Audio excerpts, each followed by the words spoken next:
answer him. We're back.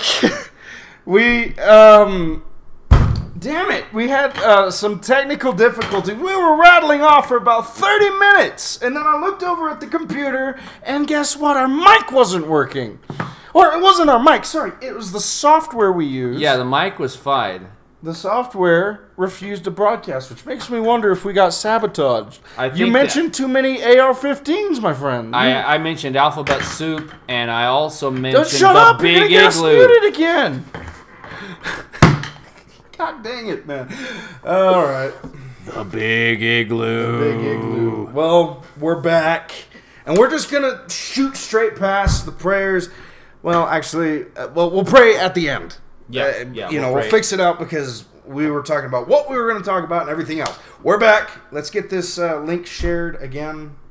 Hey, War Spirit. So go ahead and, if you wouldn't mind, getting this new link shared. The new link shared, yeah, because this is a new stream.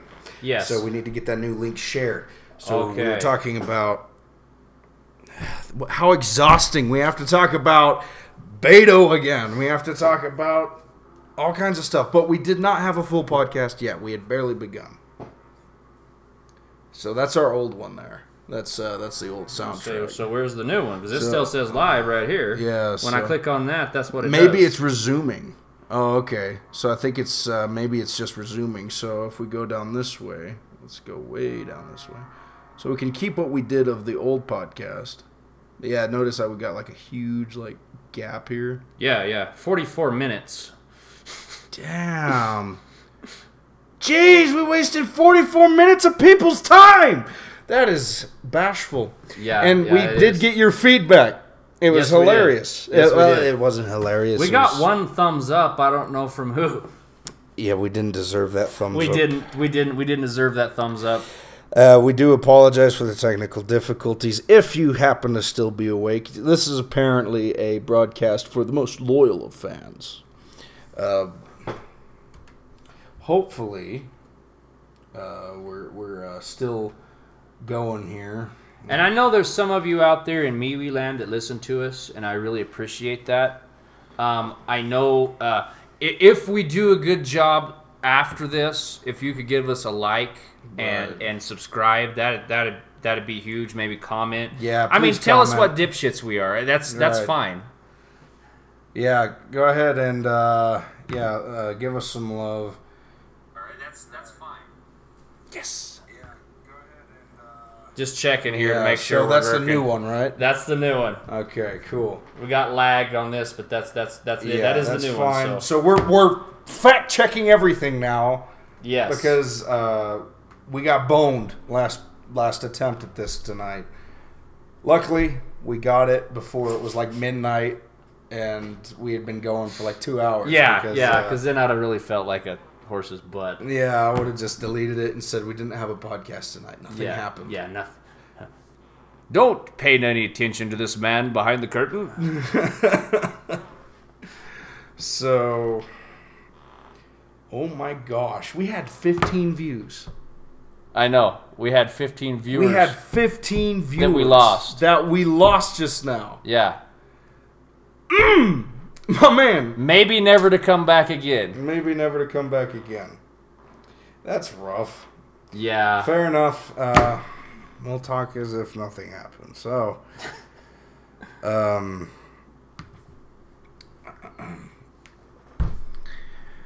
this is Jonathan of Evigilans. We're back after technical difficulties, and we have to start from the beginning, I believe. So, Beto O'Rourke, a.k.a. Robert Francis, a.k.a. 0% Mexican, 100% pendejo.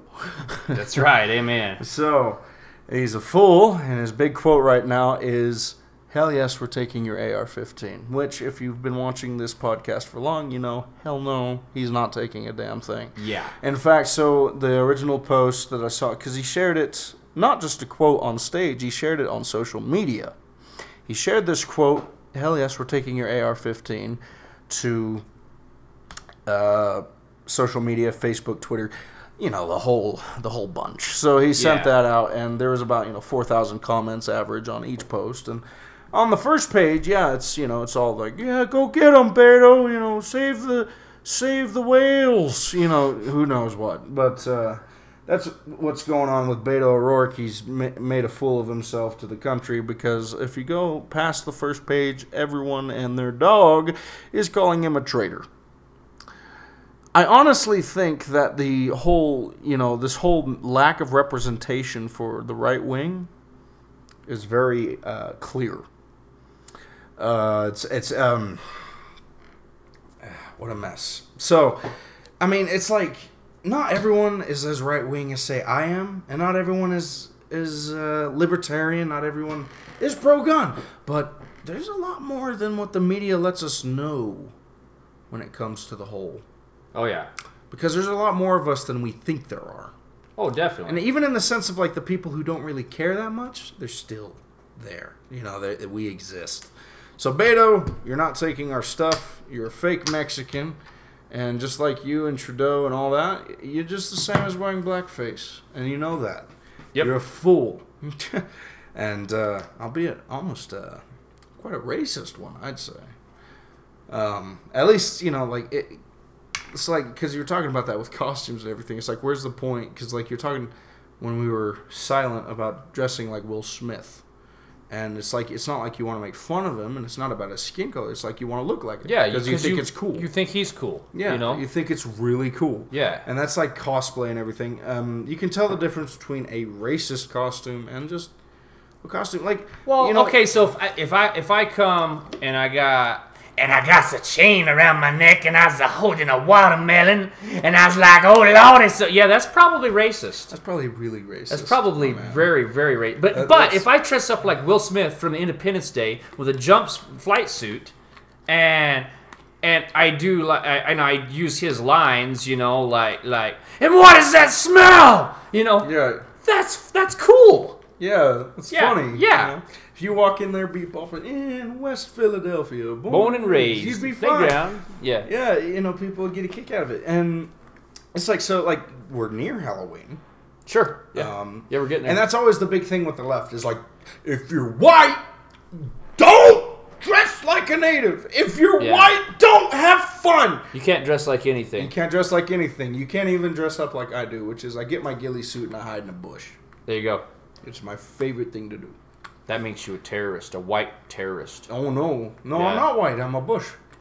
That's what I'd say. It's like, come find me. Well, then, you know what they would say then? What's that? It's Bush's fault. It's Bush. Jeez. That's an old one. That's an old one. You know how long it's been since I've heard that? I know. Jeez. That and the picture of him after Obama get elected. Miss me yet? Miss me yet? Yes and no?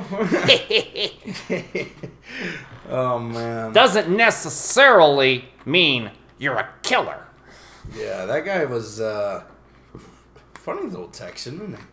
Yeah, I can't say is that George Bush is my favorite president. I liked him better than Obama. I don't think he's anybody's favorite. No. I was about to say, because Republicans are like, sorry.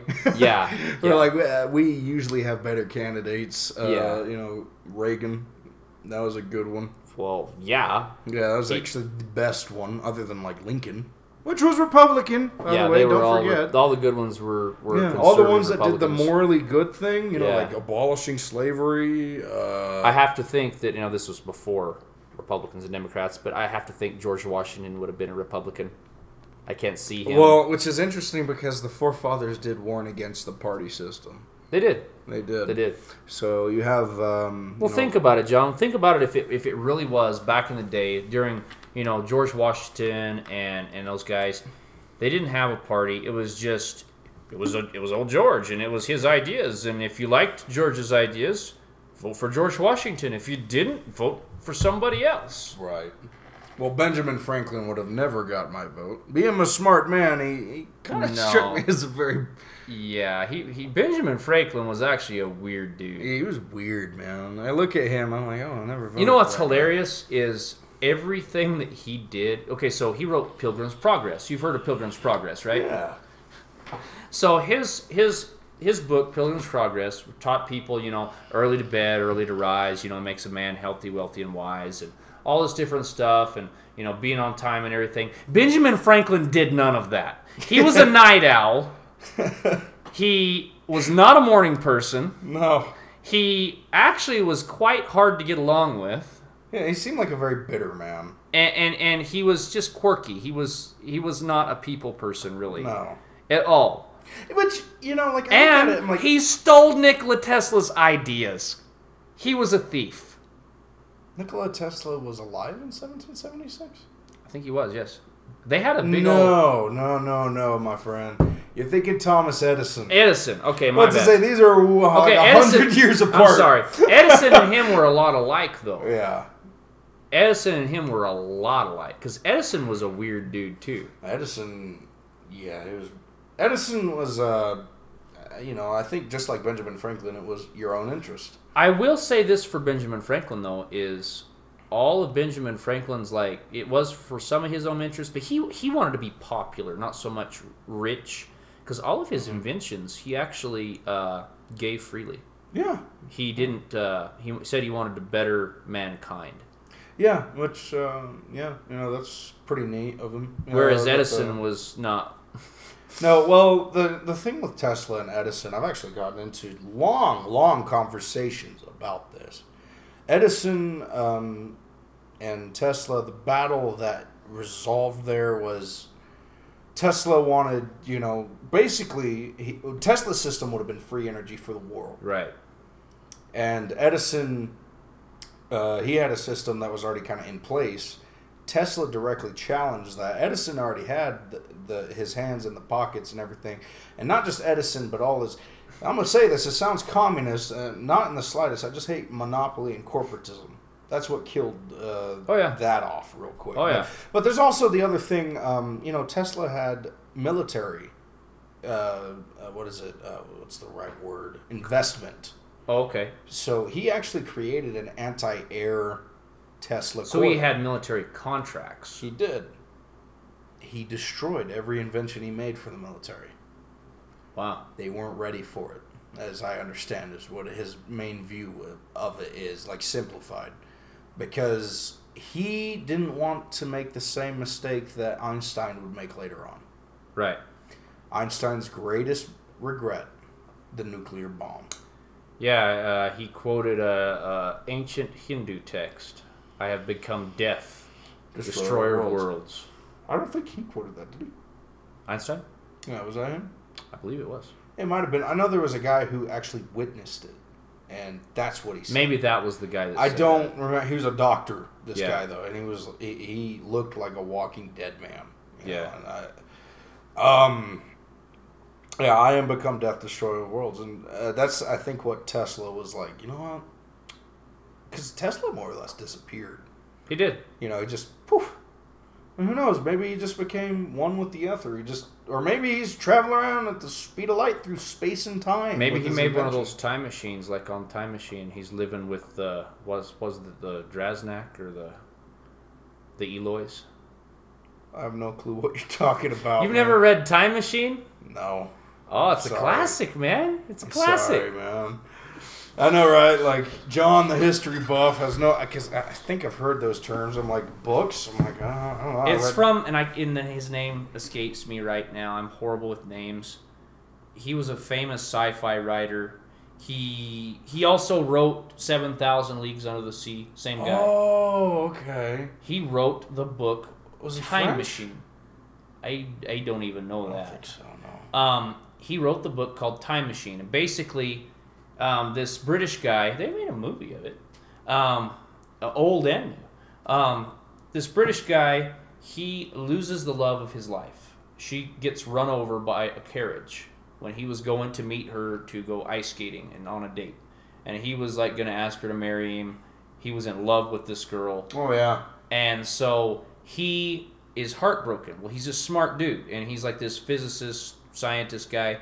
So he spends several months in his basement, and he builds a time machine to go back in time to stop that from happening.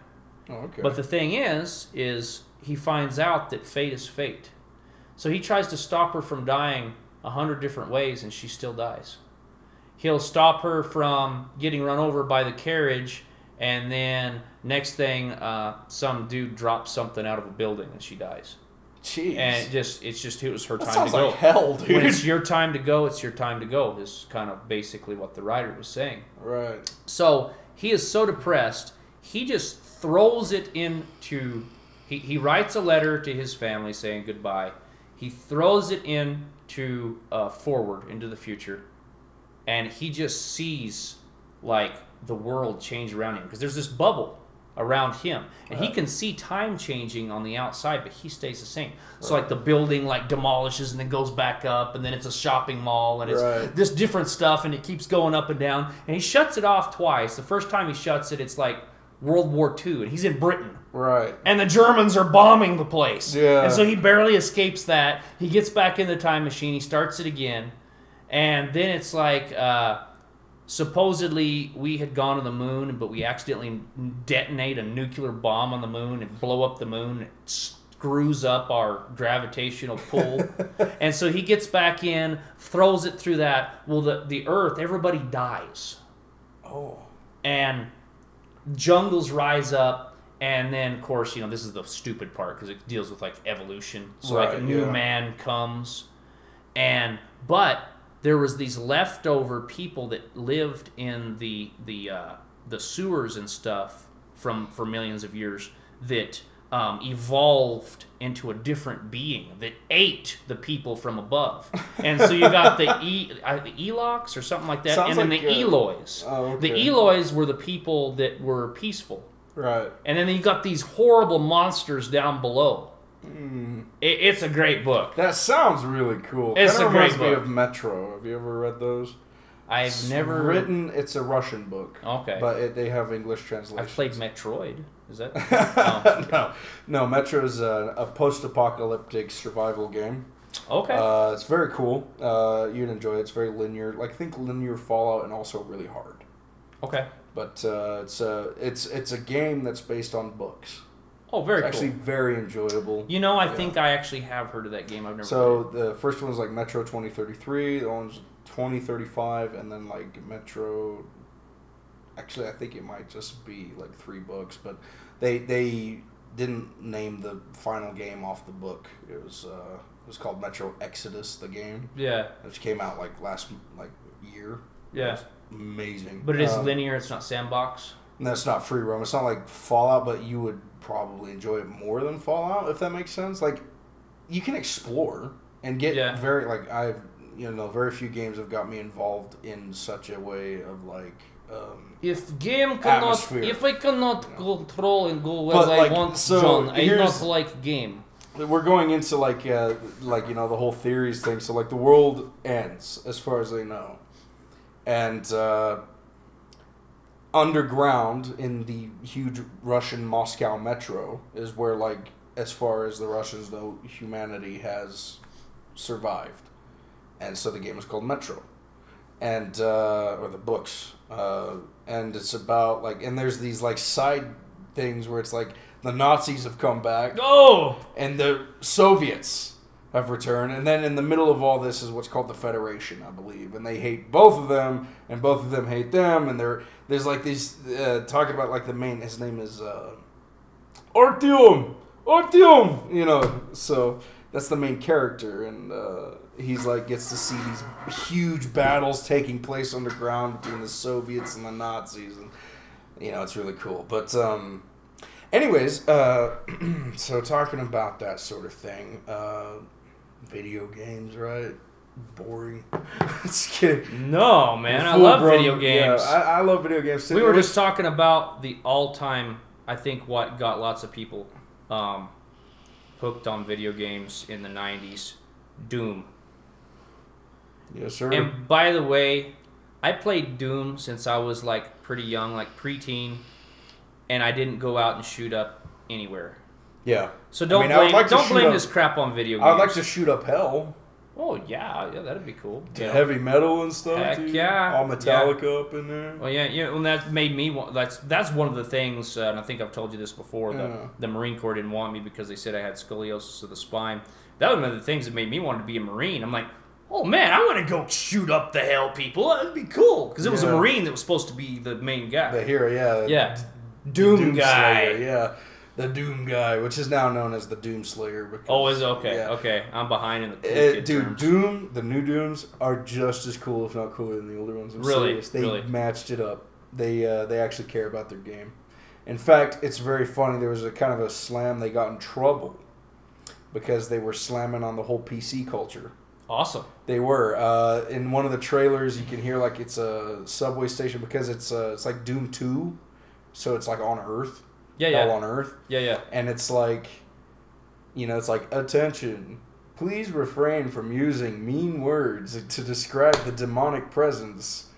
They go by demonkin and demon stuff like that, and then Doomslayer like punches the speaker and is like, and he just starts slaying. Great. And it's really cool. And I was like, that's cool. And of course the left is like, is that a bash against Syrian refugees? And just, oh my gosh, it's like, it's a video game. No, it's a bash against you soy boys. That's who it's a bash against. Mm-hmm.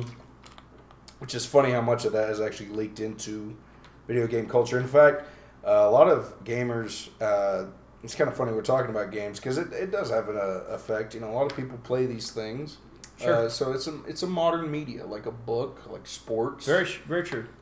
So, and in fact, gaming sports has grown to be like one of the top, like... Oh, it's huge. Huge. Competitive gaming is huge. Which personally I don't understand why, because I don't like to generally watch people play games. I do, depending on, so if they're just playing and not talking. I mean, Angry Video Game Nerd is Yeah. I love like James and Mike Mondays because they're like talking. It's like two buddies that get together and, hey, let's play this game. And I can see some of my buddies doing that back in the day. Watched that. Game Grumps is hilarious. I've never seen that. I'll have to check it out. Yeah, they're cool. They play games. But, so there's that. And what I was just going into, one of my favorite quotes was, it's like, if words hurt you, you're lucky that you never joined a Modern Warfare lobby. Because they got in there, dude. Like, I don't know if you really played that generation of games I have never... Okay, I take that back. A couple weeks ago was the first time I've ever played an online game. Now, I didn't have a microphone and stuff, so I couldn't hear what people were saying and stuff. But I have heard that if you do, play, for example, Grand Theft Auto, and you, have, the deal... You'd be prepared to get cussed out by a 9-year-old. This is just what I've heard. Exactly. So, Modern Warfare, it's like you join the lobby, and, it probably wouldn't be bad, but after the first game and you, killed someone and they were pissed, you'd be called a bundle of sticks. You'd be called all kinds of, words I have never even heard before. They found new ways to cuss. They found new ways to cuss, and it was like... But here's the thing now. And that was that generation of games, I'm talking probably 2000, your generation, and to a certain point, it was 2015, things started to go a little weird. Because now, if you teabag, where you spam crouch, you could get banned. Are you serious? In some games, like Overwatch. Yeah. Oh man, my generation invented the teabag. This is back Xbox, original Xbox, playing the Master Chief. Back then, that was still before actual doing it on the internet. Yeah. A bunch of us would get together. We'd all bring our Xboxes over. Yeah. I did it at a buddy of mine's college dorm. I went over there and visited him, and there was 15 people in this dorm, and we were all playing. What is that with the Master Chief? What's the name of that? Halo. We were all playing Halo 2, and it was awesome. Yeah. But we would all teabag each other. Exactly. And you know what they call that now? They call that toxic behavior. Toxic behavior. Yes, toxic masculinity. It is. It's all toxic masculinity, and that's where they had this thing called Gamergate, I think. This woman came up, and she was like, I got raped in Grand Theft Auto. Because a guy shot her and then teabagged her and ran away. That is hilarious. And online, she got shot, and he teabagged her and ran away. It wasn't personal. No. That's just what you do in Grand Theft Auto. You run up to someone, you shoot them, and you do whatever with their body. What do they think the game is about? I don't know. Apparently they thought it was about a college campus where everyone was nice to each other. I guess so. Yeah, not about a a city to where you're a criminal and you steal cars and run from the police stuff and kill everything, like pay whores and stuff. Yeah. Yeah. And it's like, this game's so misogynistic. I'm like, well, I'm sorry. Yeah, maybe. You know, I'll be honest with you. Well, here's the thing. Video games are mainly what? Dudes. Back in the day, okay, there's this thing used to be called Tips and Tricks magazine. There was also PlayStation magazine that I was the official PlayStation magazine. How come women don't play in football? Oh yeah. I mean, because I actually talked about this. I was like, so, and then they're wondering how come like they get so much backfire because it's just games. It's not a big deal. Okay, fair. I'm totally for that. Games are not important, not even in the slightest. No, they're just a pastime, but they're like a sport. But they're again, okay, so most video games are geared towards guys. Again, look, going back to the magazines, all of the articles and stuff. A lot of them had scantily clad chicks because guys like women. Oh yeah, and look at Lara Croft. I mean, come on. Honestly. Did you ever get that cheat code, make her naked? yeah, that was like the big thing. Yeah, it's like, it was the big myth. Like, yeah, the huge, like, urban legend. Yeah. How do I make her nude? And it's this polygon thing, like you're really gonna, see anything. She had cones for boobs. Yeah, so, and that's the thing. So, I described it because someone actually interviewed me on this. It was my roommate. He was doing a college assignment for misogyny in video games. I kid you not, that's an actual thing in social studies. Really? Yeah. Wow. And he's like, I didn't want to do it, but he's like, but it's the only thing I probably have any grounds on. So I was like, okay. So he interviewed me, and I said, so, this is an old medium. All the way, across every board of media or plaything, there's some that are geared towards women and some that are geared towards guys. Yeah. It's how it works. And once in a blue moon, they cross over, and that's cool. That's fine. Nobody really cares. But when it gets bad is when one party wants to change the game from what it has been to fit them. Right. So like I said, it's like a bunch of when the minority changes the majority. It's you get all your best friends out to go play like dodgeball. You get out there, you're ready to go play dodgeball with your friends, and then your mom says, "Make sure to bring your little brother with you." Oh man. So you get out there and you're playing, you're having fun, and your brother's kind of watching on the sidelines because you didn't want them to play. And he's like, "I'm not having much fun. Can I play?" And so he's like, and you're like, okay, you can play. And you don't slow down. You're playing as if you're playing. And he gets hit in the face with a dodgeball. And he starts crying. And he runs and he goes tells mom. And mom comes out and they're trying to find a compromise. And she's ready to say stop playing dodgeball. And you say, okay, maybe we can change something here. And then it just turns into not a very fun game. Yeah. You're kind of tossing the ball and then you just ruin the game. Like the bullcrap they did with Fallout 76. I don't remember that. Okay, so when Fallout 76 come out, they're finally starting to change some of it. I still haven't played the game because Bethesda has pissed me off so many times. I'm almost ready to boycott them. Everyone is. All they have done in the past few years is just relabel the same dang game. Yeah. But what they also did with Fallout 76, okay, so it was supposed to be all online. Okay. Yeah. Which it could be cool if they did it right. Mm-hmm. But one of the first things they did because they didn't want to have I guess there's this thing called grieving. Yeah, where you can't destroy stuff. You can't keep killing somebody over and over and stuff like that. So what they did was if you want to do a PvP, say I shoot you, your character. I have to accept the engagement. You have to shoot me back because if you don't shoot me back, it doesn't hurt you. It does 2 damage, and I just walk off. But that's not how the game should work. Well, I mean, if you don't want to play in the game, okay. So why didn't they just make different servers? Exactly. Why didn't they make a server? I'm sorry for the soy boys, for the people I don't want to get hurt. Yeah. And then a real server that it's all out war or whatever. Right.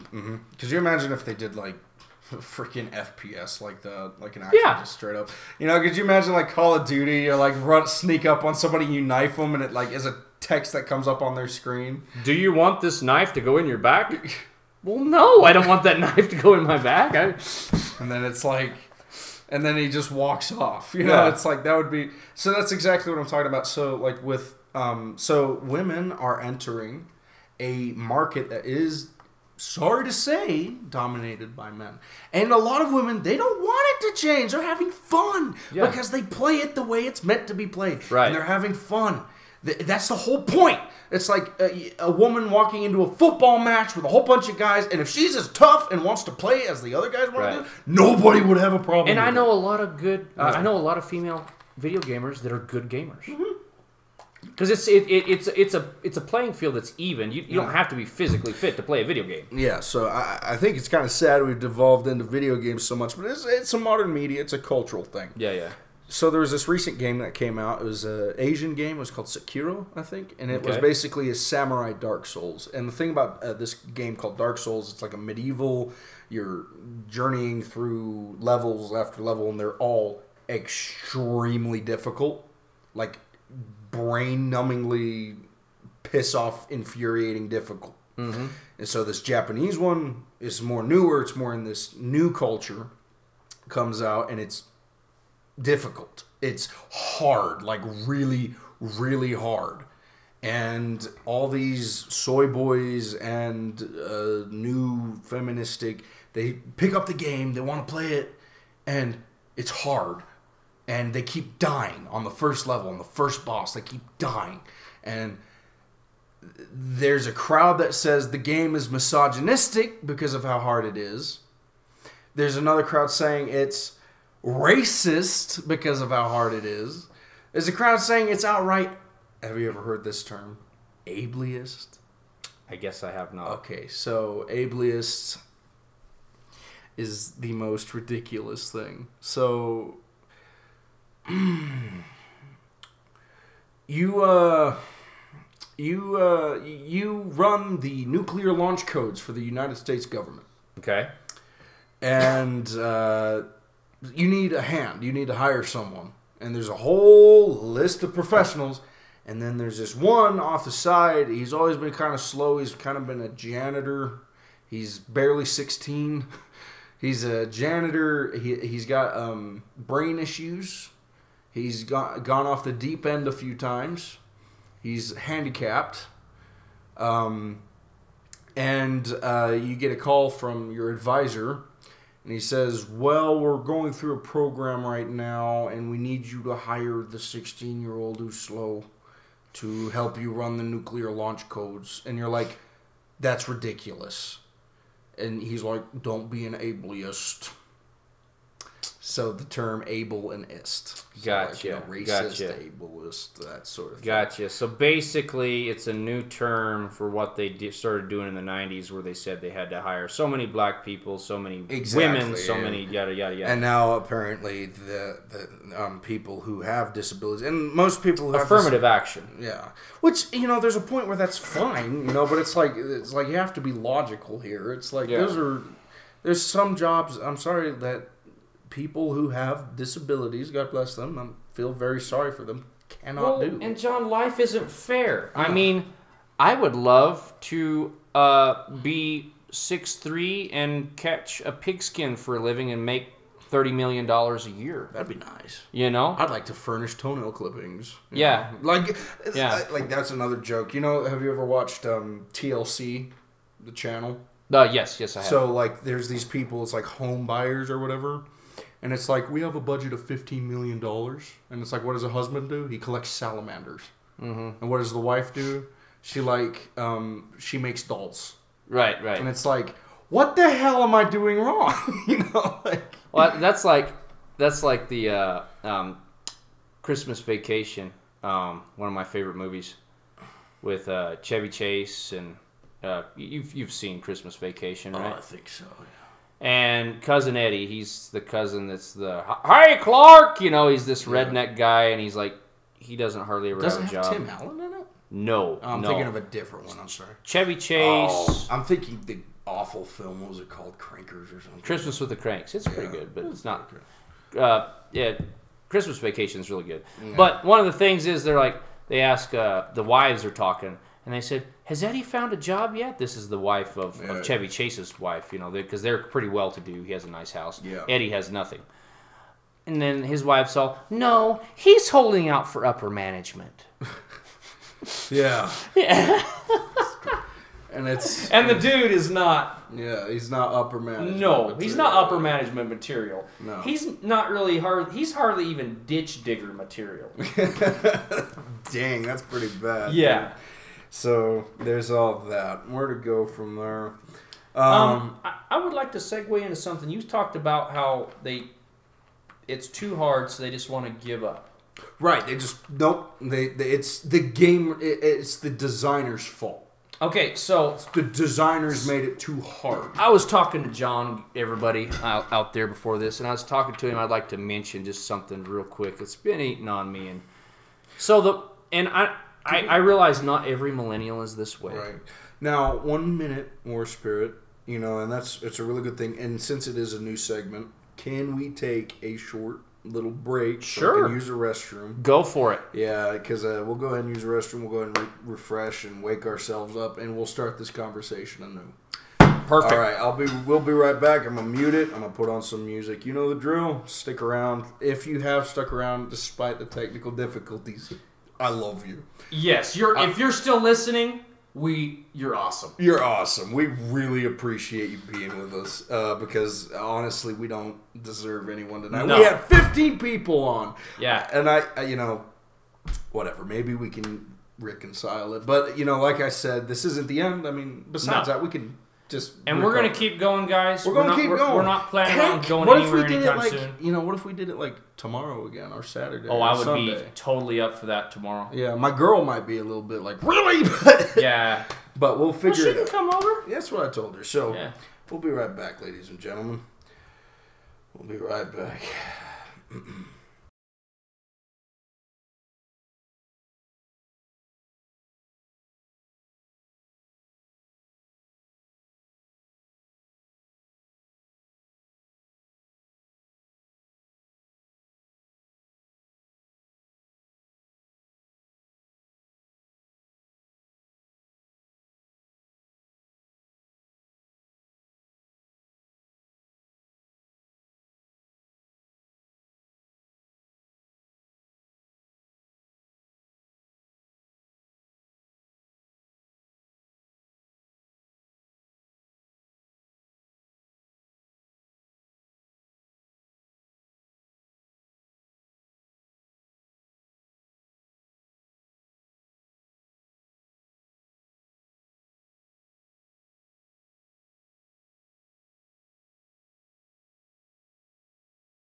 We're back, everybody. Nice to have you. So, Tyra, my man, we are back. Go ahead. My name's Tyra, my man. Dang it, man. So no, you were talking about. You were talking about. What's it? Yeah, the soy boys. Yes, it's exhausting every time. Every time we move forward in this, like I see some hope, and then it just goes 5 steps back. Well, and we was getting into this when we took the break, and it's something I was talking to John off air before we started the podcast, and something I just really wanted to dive into, and that's. Again, the soy boys, or whatever you want to say, just and not all, but some of the millennials of today, I find they quit too easy. They give up. And my advice to you, everybody out there, because probably most of you that are listening to this, or probably maybe a lot of you, I don't know, are younger than me. I'm kind of the old guy. John, he's a young guy. I'm 35, which in my mind isn't that old, but for many of you is probably pretty old. And so I'm from a little bit different generation already. But I want to talk about mental toughness today. And I want to tie that into the way they train in buds for the Navy SEALs. And nomenclature here. In no way am I saying that I'm a Navy SEAL. But I like one of their attitudes is how they train them to be mentally tough. That's the whole thing with buds, is they take you through buds training if you want to be a SEAL. And it's 3 weeks, I believe it's 3 weeks, of pure hell. Because they don't want you if you're not going to be mentally tough. That is designed to weed out the people who are not mentally tough. There's a well-known ex-Navy SEAL. His name's Jocko Willink. He does a podcast, Jocko Podcast. I highly recommend you guys listen to him out there. He's great. He's got some really good words of wisdom on all different kinds of aspects of life.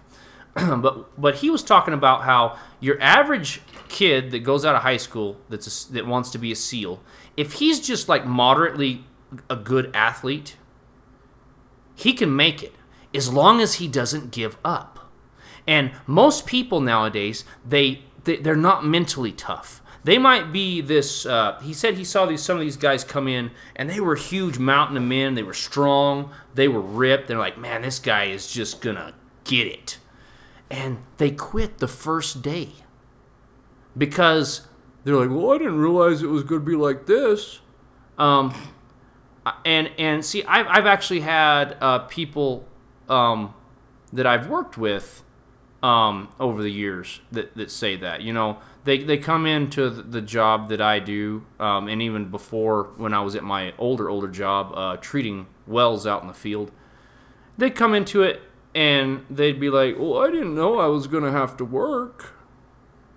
Because unfortunately, I think a lot of the younger generation nowadays thinks that they can just show up and get a paycheck. And it doesn't work that way. Trust me, I would like it to work that way. but that's not how it works. And so, for example, at my current job now, if I have a kid come in and he's working under me, usually some of the first things I'll have him do is simple tasks, sweeping the floor, cutting weeds, plunging toilets. Yes, unfortunately, that's something you have to do in a business, is you have toilets and they overflow and somebody has to take care of that.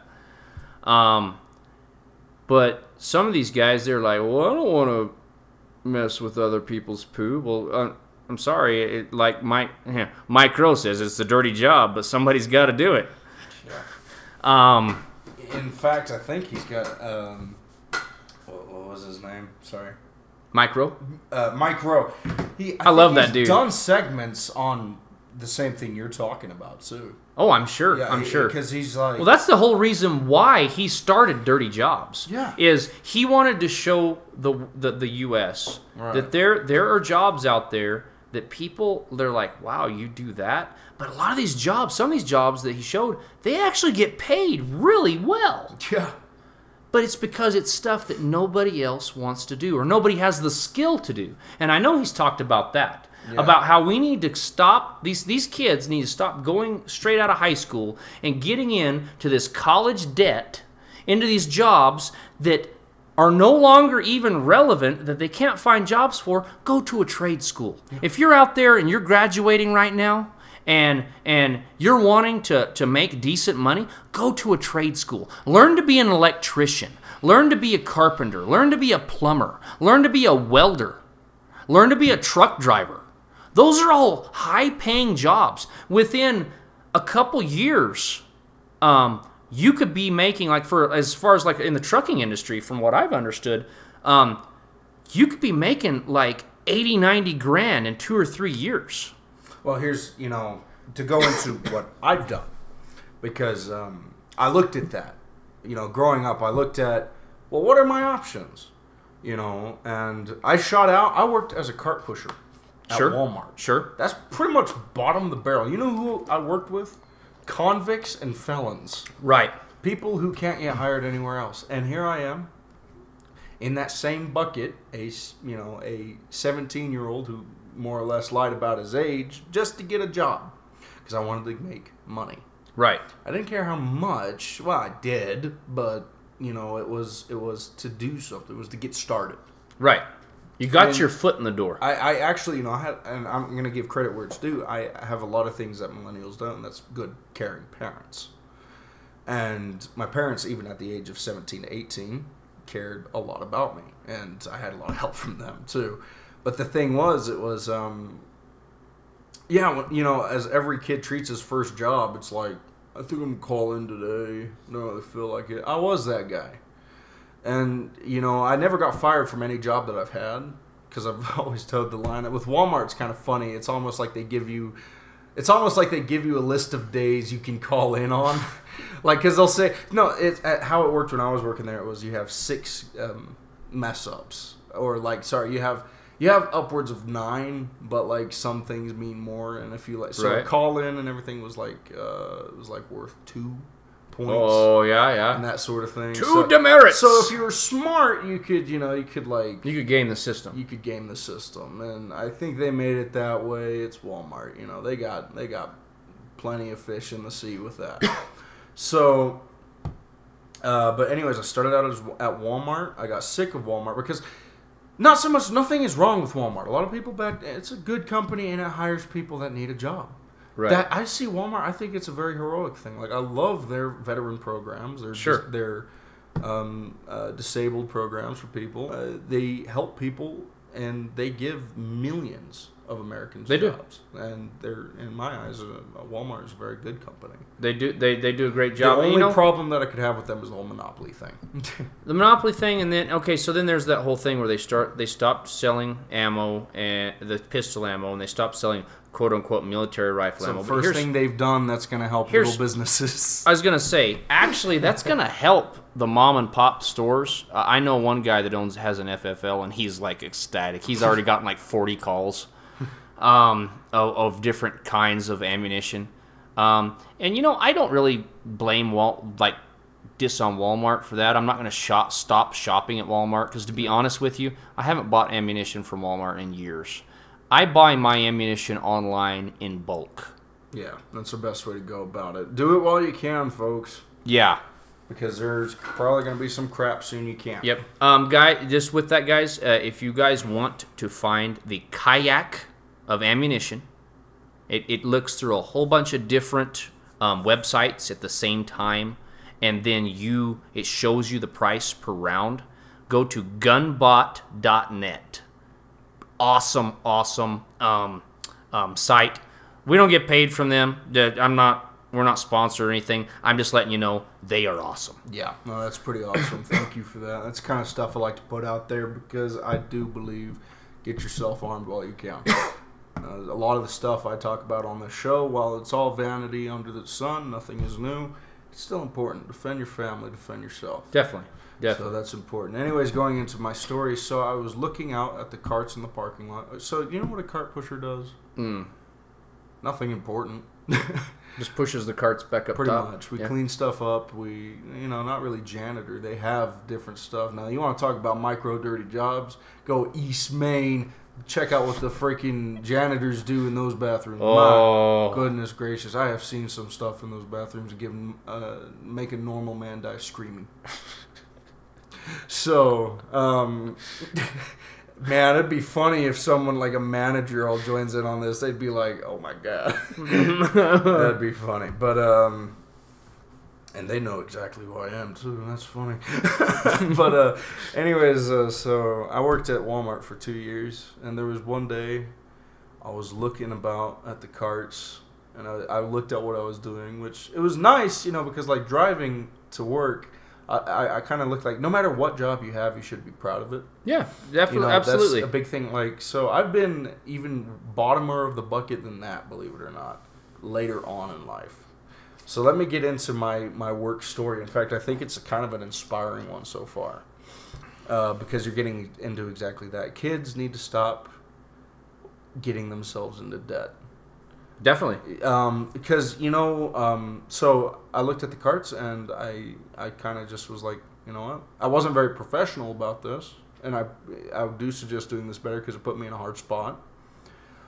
I walked up to my manager after looking at all this, and I just respectfully said, I'm sorry. I don't want to do this anymore.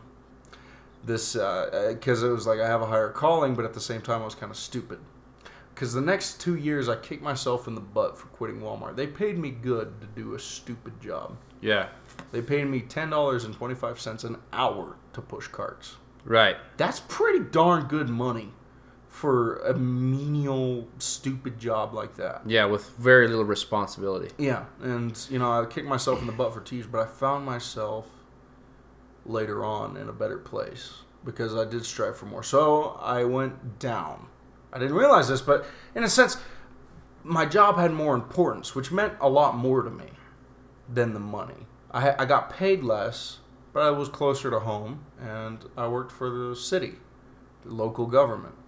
And I mowed lawns, I fixed sprinklers, I fixed swing sets. I did, city stuff. I weed whacked, I cleaned the road up. Sure. I had fun doing it. It was a 16-year-old, I'm sitting there 19 at this point. Yeah. It was a 16-year-old's first summer job.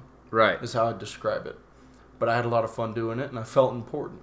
There was nothing, because like working at Walmart, the worst thing about it was, oh, where do you work? Oh, I'm a cart pusher for Walmart. And they put their hands on my shoulder. They'd say, I'm sorry.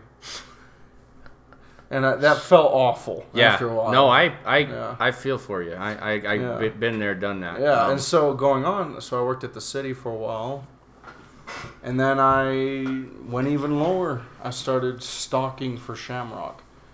The Shamrock Foods Incorporated. Right. So they moved from Southwest Cash and Carry.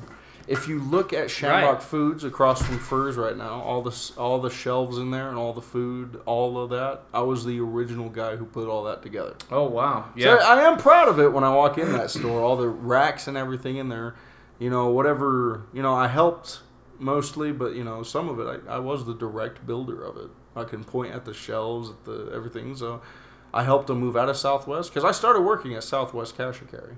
Okay, yeah. Yeah, and then I pretty much moved over to Shamrock, which owned the company anyways. And then after that, again, it was just a seasonal position to get me bide my time.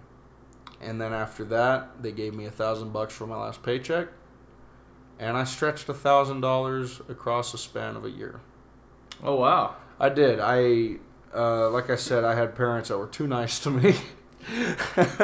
And, I'm not very proud of that, but I did pretty much, I went looking for jobs, but, it was always like no one would hire me. Eventually, like, it was bad. Like, nobody wanted to hire me. It was like, I was better off with just Walmart on my resume. Right. Or actually nothing at all.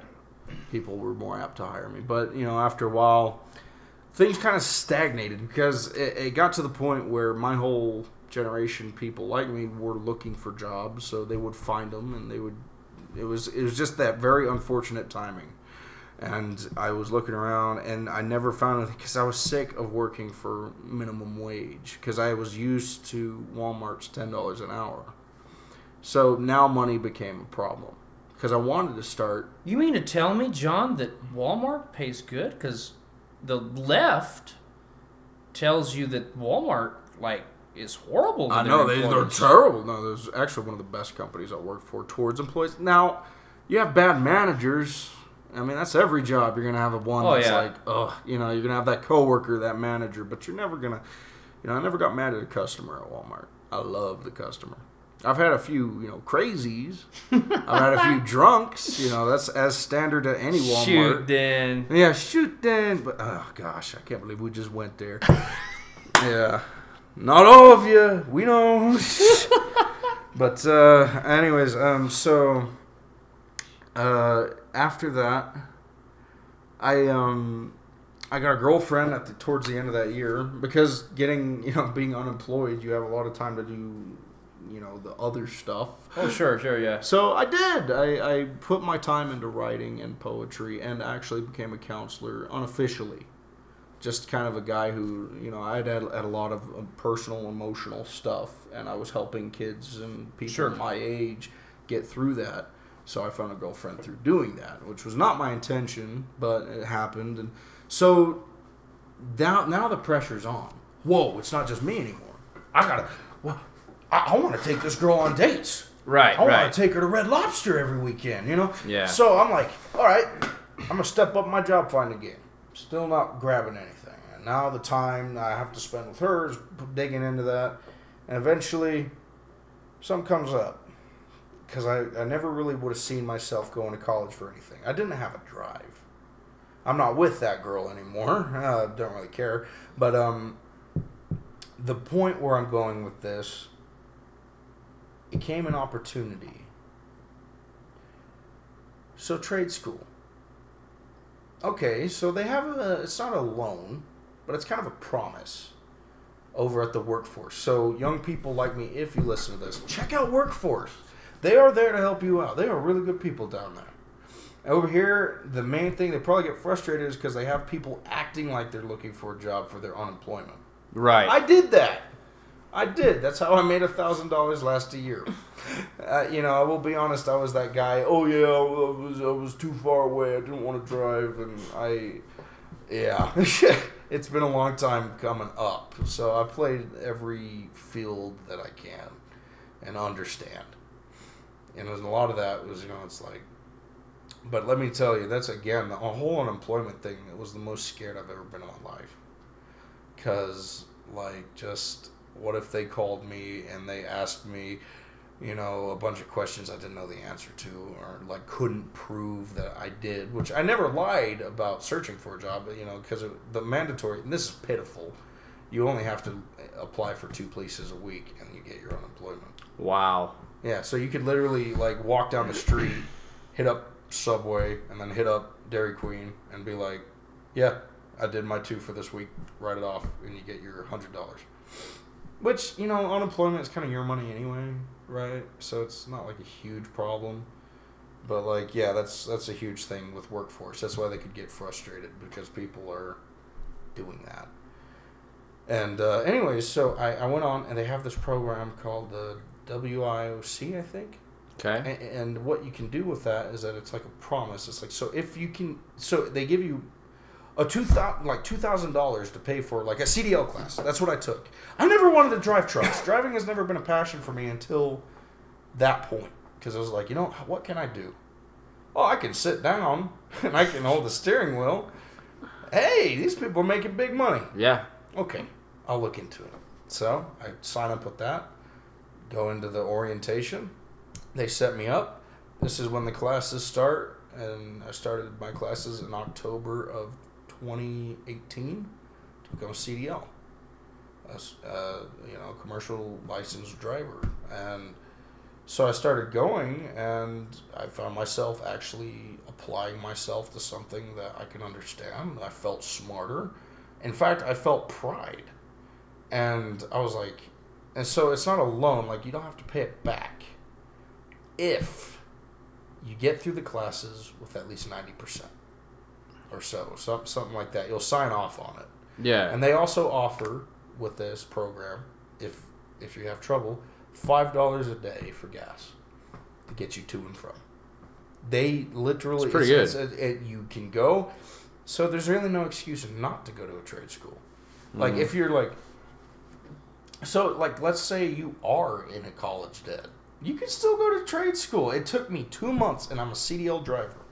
I am licensed with every single thing except passengers. Because they didn't teach passengers. Otherwise, I would have been with that, too. But everything hazmat, all that. Got it all. Didn't have to pay a dime. That's great. Yep. I paid for my own gas because I still had plenty of money, but yeah. So I did that, and now I'm working at a job. I'm not trucking, but just having that. Just a CDL license behind me. Yeah. Just a fact that I am professional enough to do these 2 months of school, not miss a day. Because you can write down your teachers as references for jobs. Right.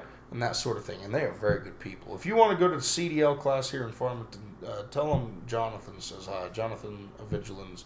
They'll know who you're talking about. And they're all very awesome people. But my thing with that is, like, from the bottom, don't disparage yourself. Because you know what happened after I got my CDL? War Spirit. You know what happened? You couldn't find a job. Right. For a long time. I went around, everyone said, we need 3 years experience. Right. I'm like, but. So I did find one job, right? It's called MRC. Oh, man, maybe I shouldn't mention their company. This is going to be considered slander. Hey, DOT, these guys don't follow your regulations. Go slam them up, because I do not care for them one bit.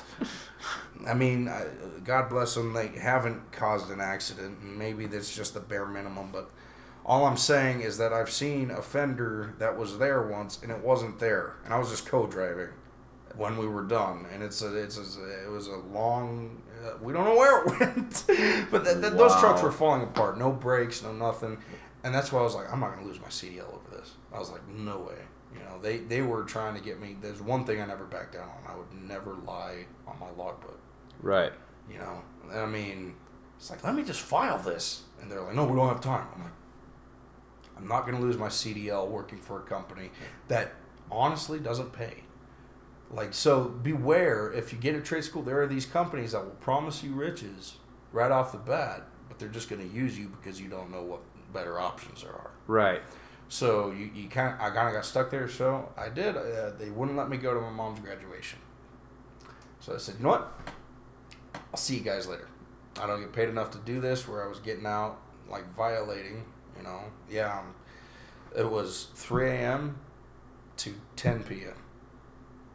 Driving nonstop. That's a violation. That's pretty bad. That's illegal. And you know, so 10 p.m. you get up at 3 a.m. again, and I started seeing things about 2 weeks in, and it was the day after I started seeing things. I'm like, I'm done here. Then after that, so I just said, you know what? I just need money, so I started working at Sunray. And Sunray, they have some crappy managers there, but most people there are good people, you know. They do what they can. It's actually the poorest casino in the area.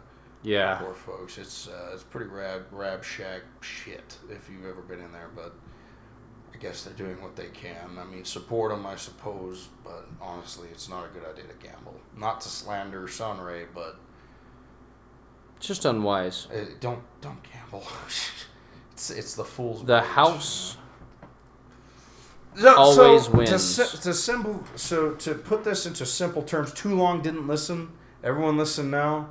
I don't know who said it. I think it was Ben Shapiro, maybe. He said, love that little Jew. Yeah, he's a funny little guy. Hypothetically, theoretically, if you were, that guy. So, I don't know if it was him or Jordan Peterson or one of the other, I'd call them the new forefathers of philosophy of the right wing, So, he said, if you, from like the age of 18, just get a job, any job, stay off drugs, don't have sex before you're married, and pretty much that. Don't have kids too early, don't do drugs, Yeah. And don't get it in any vices. You'll be a successful higher middle class within like 7 years. Yeah. Which is what I am now. I'm like, I'd say I'm like middle class, like not higher but middle. Yeah. And that for me, what? You know, like because the way I was living, I would have never seen it. I was like, I'm just gonna be poor and like go out, roommate to roommate and just party all night and all that. But now looking at it, I haven't missed, and I'm proud of this. The job I work at now, I haven't missed a single day. That's great. It's awesome, and that was put into me like after I took my year break. You know, but like the thing is, it's like, guys, go to work. It's like, oh, I don't want to go to work today. You're gonna be happy you did, right? You know, because if it's an honest company, you're gonna get paid. And the thing is, guys, if there's anybody still listening out there, especially young men, there's mornings that I wake up, and again, I'm 35 years old. I spent 10 years out in the field in the oil and gas industry, and now I work for another company. There were some mornings I didn't want to get up. I'm like, oh man, it's Monday. Yeah. But you know what? That's part of it. That's part of being a man. You get up and you go to work. Wake up. Yeah. Maybe you should put on makeup. Exactly. Exactly. You ever listen to those old guys? Anyways, but yeah, precisely. It's all about sacrifice. I mean, and the thing about what you sacrifice today will be invested tomorrow. Right. It's all about tomorrow, and that's what I started to see.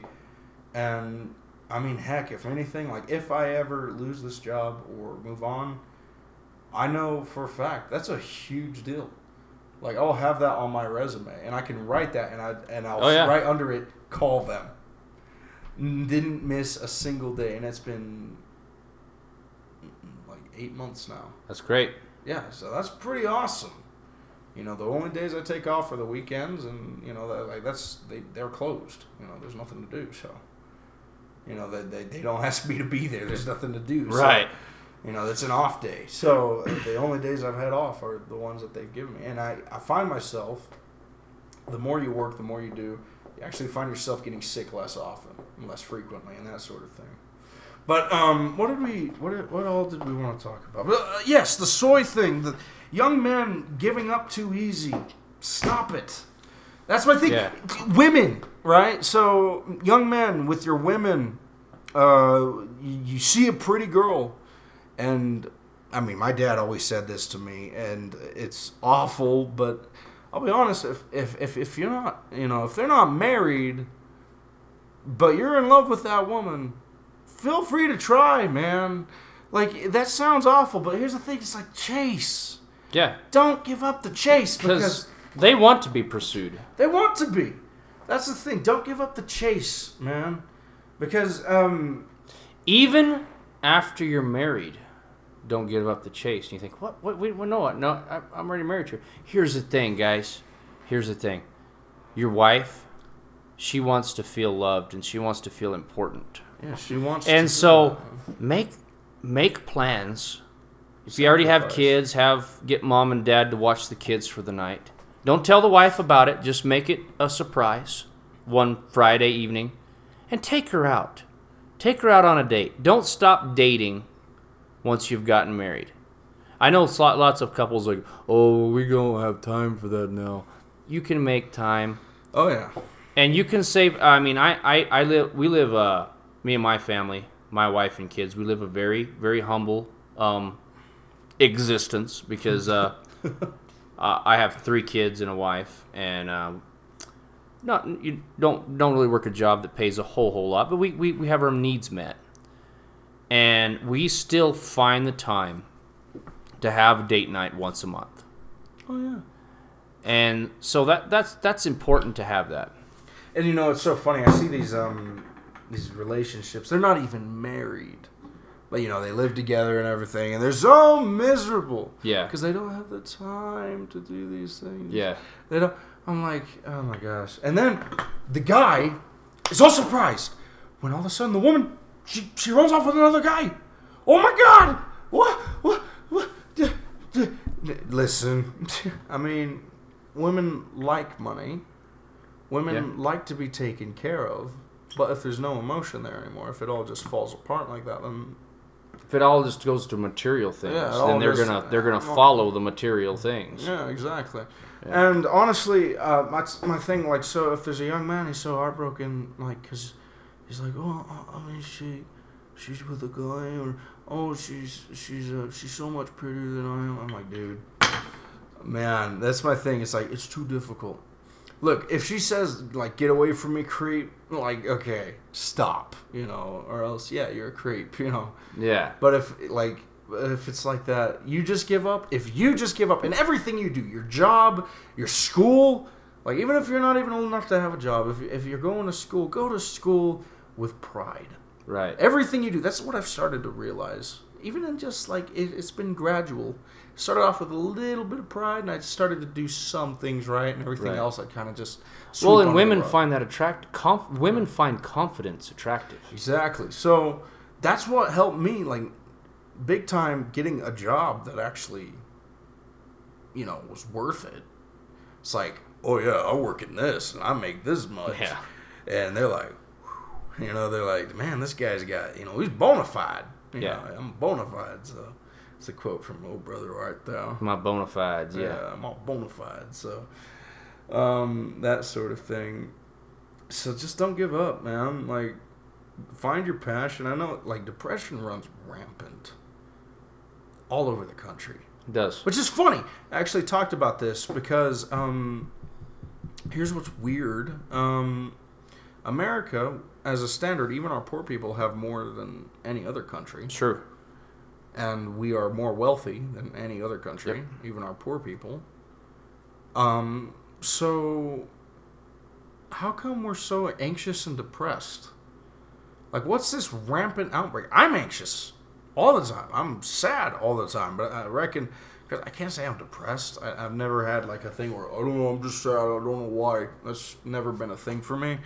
I've always had a reason to be kind of down in the dumps. But, you know, the whole thing with it, it's like, why? Like, we're so successful. Why are we so doggone bent on this? So, what I think it is, well, firstly, it's godlessness. Sure. But under all of that, you find little other things like... well, look at all these, the godlessness. Look at all these people who are very well-to-do. Mm-hmm. They got everything. They're movie stars, sports stars, all this different stuff. But they end up, you know, screwing up and wasting, you know, their life with drugs and all this different stuff. And why are they doing all this? Because they're looking for something to make them happy. Because they are sad. They are depressed. Yeah. Because money does not solve everything. No, it doesn't. And we all have that God-shaped hole inside us. And if we don't allow God to come into our lives, there's always going to be that emptiness. And going into emptiness, you know, we were talking about black holes earlier. Yeah, that sort of thing. You know, God is just amazing in how He has created things.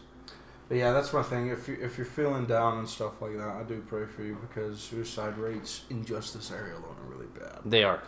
You know, and before we move on to that, because we were talking about space. I've been on a space kick because honestly, man, I've never really looked into it. Like, I mean, I know that the world is round. I know that it's a globe. I know that there are planets. You're telling me you're not a flat earther, John? No, I'm not. Okay, good. No. I've never understood that, because it's kind of proven, I mean, with every little thing. It's kind of funny, even as a kid, before I really even sunk it in, I knew the Earth was like a globe. Like, I'm serious. Well, okay. Here, this is kind of a comical one, but even as a little bitty kid, I knew the Earth was round, because Bugs Bunny told me so. Because he visited what's the guy that invented that found the Americas? Columbus. Columbus. There was a cartoon back in the day. Oh, okay. It was a Bugs Bunny cartoon, and supposedly Bugs Bunny is the one that helps Christopher Columbus talk to the Queen and get the money. So how he proves to Christopher Columbus that it's round is Bugs Bunny winds up a baseball and he throws this baseball, and supposedly it goes all the way around the earth. When the baseball comes back, there's stickers from all the different countries.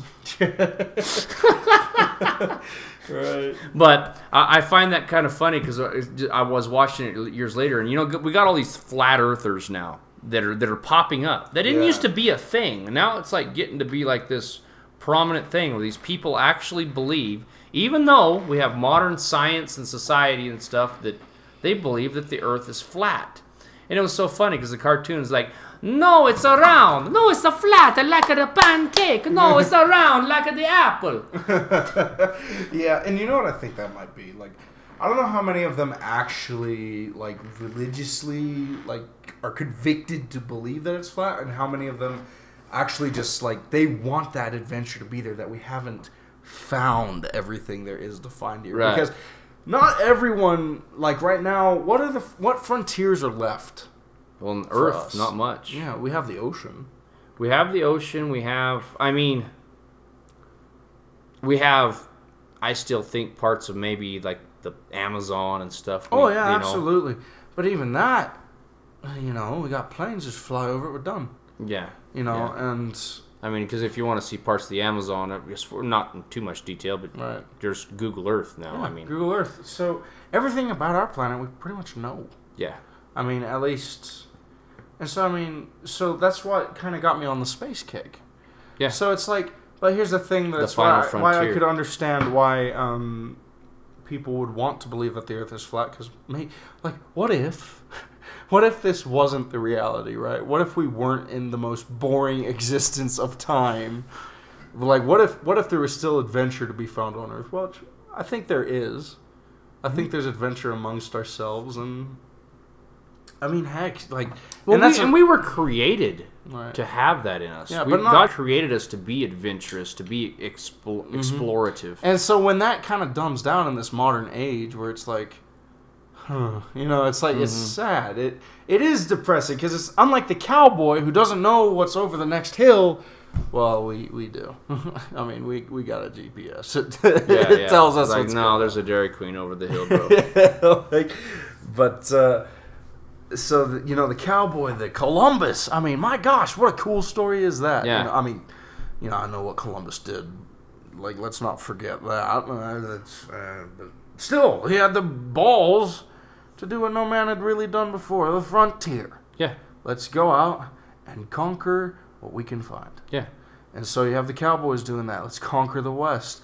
Oh, we got the... He was Captain Kirk. Yeah.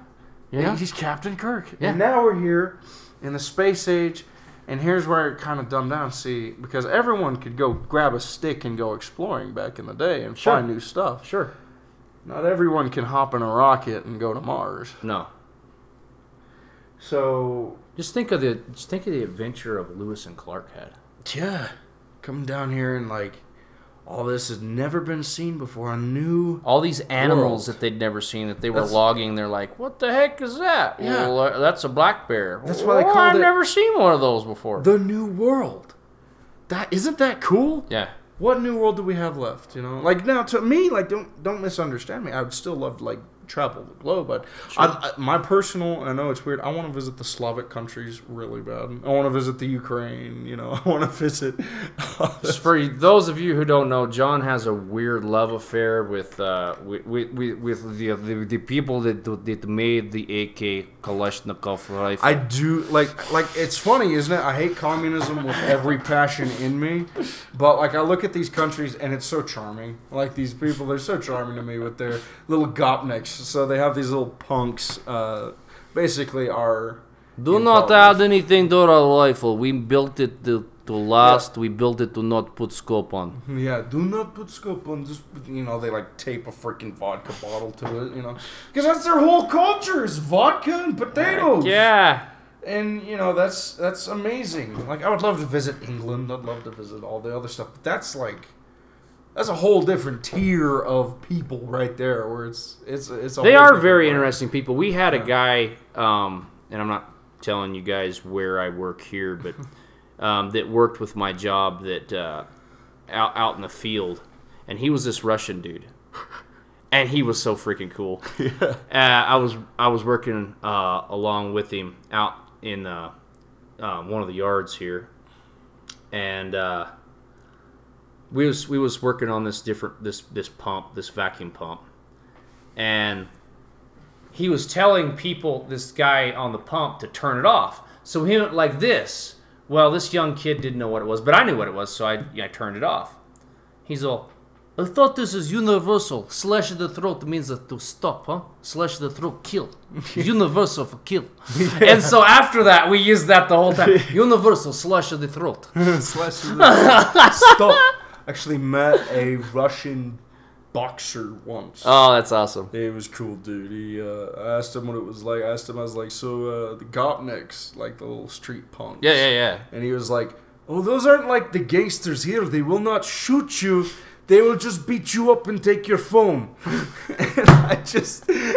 And I was like, oh, just that. They're innocent little kids. They're just going to beat you up and take your phone. They just beat you up. But they also do funny things. Like they like little things with their body, how they carry themselves. Like, so these Gopniks, they wear tracksuits. Adidas. Not Adidas, Adidas. Adidas, yes. It's Adidas. And they squat. And there's the Slavic spy squat. The Western spy squat, which is where your heels do not touch the ground. That means you're a Western spy. We'll beat you up and take your phone.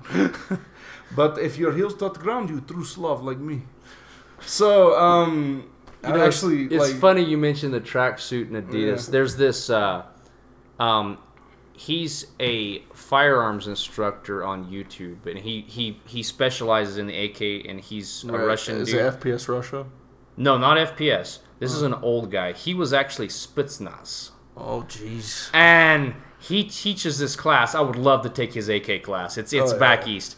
But he wears tracksuit, and it's the Adidas, and people always laugh at that, because that's all he's ever in. Some of those guys you don't mess with. Yeah, some of those guys are genuine. This dude's legit. Yeah, you know, there's this one comedian. He's always talking about his time with the Russians in a train or something like that. Yeah, and they're like big American, you know. But these guys were serious. Like they had, you know, under these Adidas is a Sega 12 ready to bust some ass, ready to get it.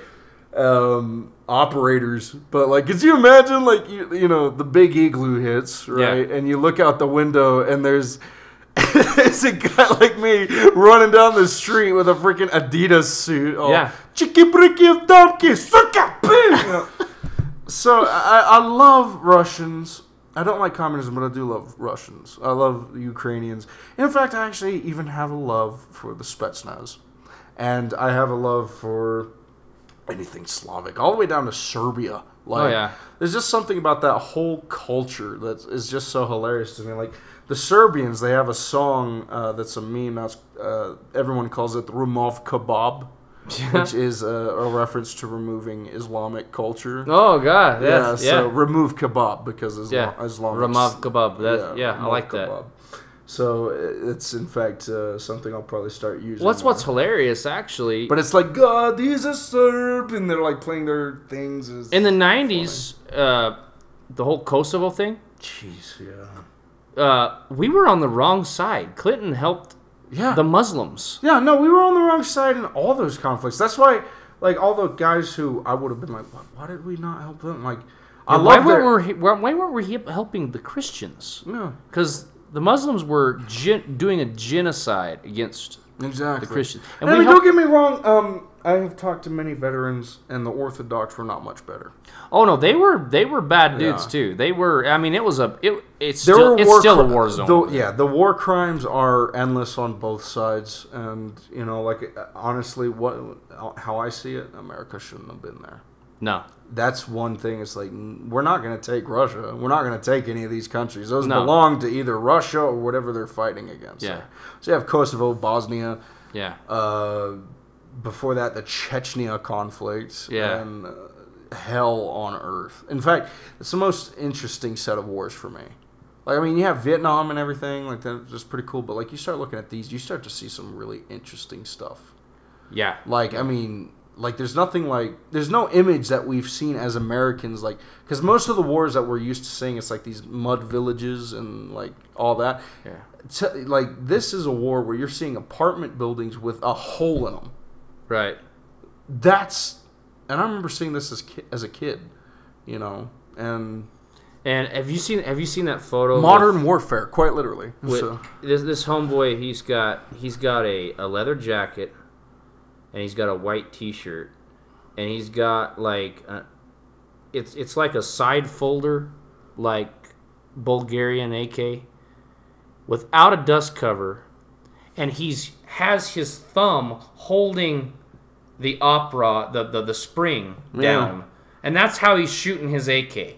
He doesn't have a dust cover, so the spring's just there. Yeah. So he's holding it down, so whenever he shoots it, it doesn't fly out and hit him in the face. Yeah. Have you ever seen that photo? I haven't. Yeah, and that's from Kosovo. But there's so much stuff like that all the way down, like people sitting in their apartments that they had with a hole to the right, you know, from the artillery strike, and they're sitting there, you know, in the different apartments. All of them are probably drinking, but another one would be like they give us free air conditioning. He has an SVD, and he's just sitting there with it. He's got his cigarettes, he's got his vodka, and he's just peeking out the window, waiting for someone to walk along that's of the other team, and boom, and pop them a new one. Yeah, and it's literally like that's why that war is actually highly mentioned now, especially amongst that /K community.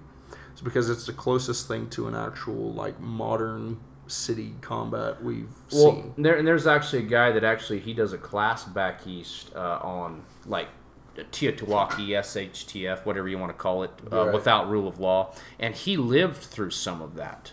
And that's really the closest modern society has seen to an all-out like economic collapse that we might one day witness here, because it was everybody for themselves. You might be a civilian, but you were in the war. Yeah. So pick a side. Exactly. Which you get to see that. And yeah, I mean, there's a lot of stuff. Have you ever looked into the Beslan school siege? No, I have not. That is the worst incident I have ever seen when it comes to that era. So it happened in 2003. The Mujahideen were still existing. Moosh. You know, the old Mujahideen, we actually, you know, we used to be their allies against the Soviet Union, but... yeah, we trained them. Mm-hmm. And so, ISIS. And then when we went back into Iraq, that's I don't know if you know who Chris Kyle was, the American sniper. I remember him, yes. He was that we were fighting the Moosh during that time, during which is Ramadi, funny, isn't it? Yeah, it was in Ramadi. It's like, you know, honestly, I think we should have left it at Reagan, give them the guns to fight off the Soviets, and never go back. Yeah, you know, and imagine like in a world where we did do that, you know, maybe Americans would be allowed to walk around in the Middle East. Yeah. I don't know. It's a very violent culture. I still wouldn't suggest it, but it might not be as violent towards us if we didn't get as involved. The thing with Muzzies though is their religion teaches that if you are not Islamic, of the Islamic belief, you are an infidel and you are to be either converted or killed. Yeah. So it's like convert or die. Yeah. They are way worse. I mean, we laugh about like okay, so Russians, some of them might be bad guys, right? Like I'm sure a lot of the Spetsnaz were not our fans, especially during the Cold War. But I gotta have respect for those guys, because those guys were badass. Yeah. But Moosh, they were evil. A friend of mine, he was in the first Iraq War, and again, this was basically the Saddam's palace guards. He witnessed this guy raping a kid. Yeah. And so, needless to say, this guy didn't finish. Right. There's a interesting thing that our troops did back in the 90s, and I heard several of this, because this was before the cameras and everything. They knew they were evil, but sometimes, because rule of their military code and everything said they had to find a weapon on him. Well, this guy was obviously doing something evil, so he killed him. Well, he didn't want to get in trouble, so what you do is you just take an AK that you got off another dead moose and you throw it over there and you go, oh yeah, he had an AK. Well, justice is done. But the Beslan school siege was awful, and I suggest you Google it. I don't know the details down to a minimum, but involved a mujahideen taking around 300, I'd say, like, elementary school-aged kids hostage in their school on, like, one of those border, areas. Sure. And it's I feel so much like sympathy for every police and Spetsnaz involved in that, because there was a lot of dead kids. Yeah. I mean, God knows what else happened to those kids in those times, but and here's what else happened. You know how the Soviets, how they fight and operate? It's not exactly good for hostage situations. No, they just come in guns blazing. So that's what happened. So they figured, they knew where stuff was. So there's We probably only lose 30% of hostages. I'm willing to live with that. Well, I mean, there's respect to that. It's like, most people don't take hostages in Russia because it's like, we don't care. Go ahead. We're coming anyway. Go ahead and kill them. You messed up. You have hostages? We just bomb buildings. Yeah, so that's kind of what happened. Yeah. They ran in with a BTR tank, slammed it through a wall, ran over some kids, started shooting in the building. Boom, boom, boom, boom. They blew up kids. Buildings falling down, crumbling. There's fires starting. Rooms full of kids catching fire. But there are some heroic tales. A guy took like 4 rounds, like as he held out his arms like this, like guarding kids as they ran out a door. And he just stood there. The kids actually recorded this. He stood there taking the rounds. Wow. And he would not stop until the kids were out the door. And then the moment the kids got out, he just fell over dead. Wow. And it's like, holy crap. And there's a lot of stories like that. But Beslan school siege is why there's a lot of stuff that you could blame on war. Mm-hmm. That was vicious. That was disgusting on the Mujahideen. Now, I understand the Russians, they could have handled it better, or could they? I don't know. I wasn't there. Yeah. But the thing is, the Mujahideen were killing kids before the Russians even got there. If there's evil incarnate, it's killing kids. That's why I'm anti-abortion. Yeah. That's why I'm, that's crossing the line. Right. I mean, napalm and all that, how I see it, if it's against full-grown men, fair. If it's an accident and you hit a kid, that's awful. That's part of war. But if you intentionally start killing kids, you are not of... I don't care what you are. Yeah. I don't care what your reason is. That's why it's like, dude, you don't kill kids. It's like people ask me, would you kill baby Hitler? I'm like, fuck no. Sorry. It's just very passionate. I get passionate because people, it's almost like they're trying to normalize killing kids these days. And I'm like, dude, you do not harm children. Throw a millstone around your neck, man. Yeah. You don't harm kids. It's like kicking a puppy. You don't do that. Yeah. Unless those kids are out to harm you. Unfortunately, we ran into that in Iraq. Nicaragua as well. Yeah. And in Vietnam. And, there's a reason why our troops were called, and unjustly, because baby killers. Yeah. But the thing is, what they don't understand is they brought the little kid over. He was holding a bomb, and it's like, you either shoot him or our base is blown up. And self-defense is a different category, but still, the mental trauma. If you were a good man, it screw you up. If you're not, the mental trauma is astounding. Just the study, it's not natural. My same buddy that I told you about the killing the rapist, he when he first got in country, he learned that the hard way, because you're brought up as American to be good to people, to care for people, and so he's driving down inside. Thankfully his window to his Humvee was rolled up, and first thing you know, he hears something go bap, whap bounced off the window. It was a kid trying to throw a grenade into their window. Jeez. Yeah, just a 8-year-old kid was throwing a live grenade. He learned real quick, This is no country for. They are taught from very, very little kids to hate Americans, Christians, and Jews. Yeah. With a passion. In fact, they put on plays in their schools where they show where they depict Americans being beheaded and stuff. That's in their schools. We're gonna, little Johnny, he's gonna go do Peter Pan. Well, no, instead of Peter Pan, it's cutting an American's head off. I was so proud when he took knife out and cut American. Kodak moment. Sorry, I got John coughing here. Jeez, that's morbid, ain't it?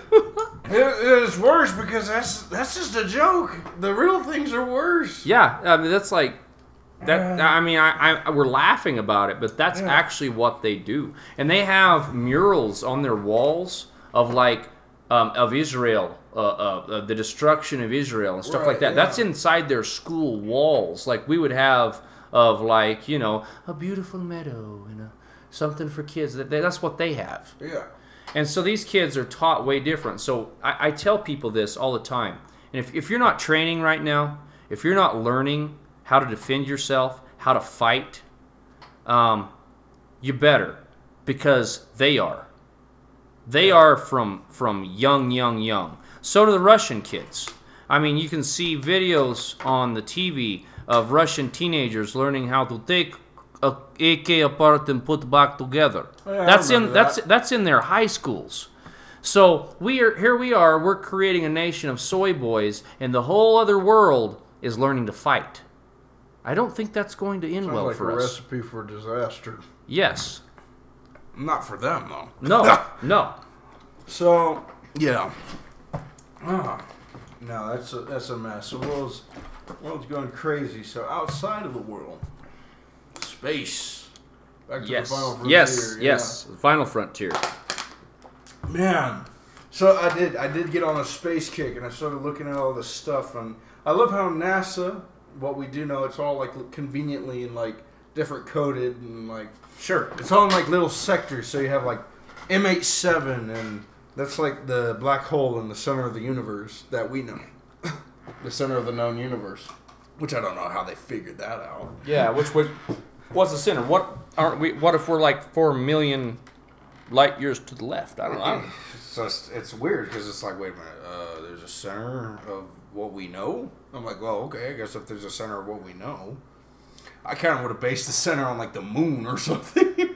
Well, and see, back in the day, a buddy of mine, he dated a girl, thought she was the center of the universe. So I don't know. I don't know, maybe. Was she a black hole? And she was a life sucker. So, yeah, no, I've gotten on a space kick, and we got an image on the screen. That's the Milky Way. Me personally, I've seen photos like this, but it never really hit me just how cool that is. Yeah, that's amazing. How vast this is too, because and that's one thing a modern man misses out on.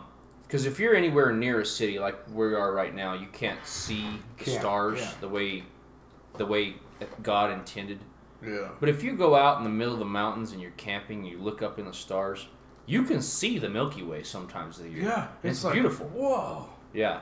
Whoa. With the naked eye, you can see it. And it's just, wow. And, right now, I can probably pull up a live feed of the Hubble. Where I'm looking right now. And still, it's it's amazing.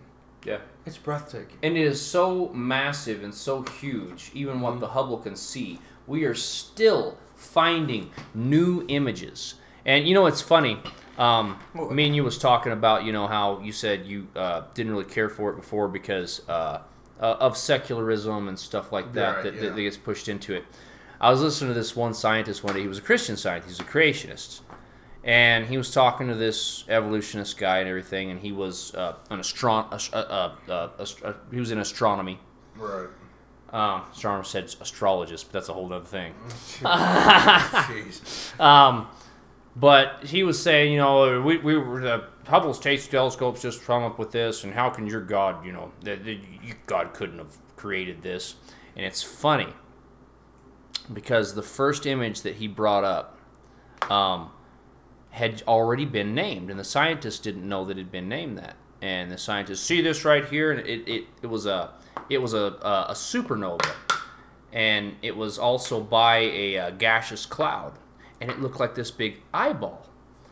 And the other scientists started smiling, and so the evolutionist guy, what are you smiling at? Well, you do realize what that was just named, right? No, what? Because he was going against God. The eye of God.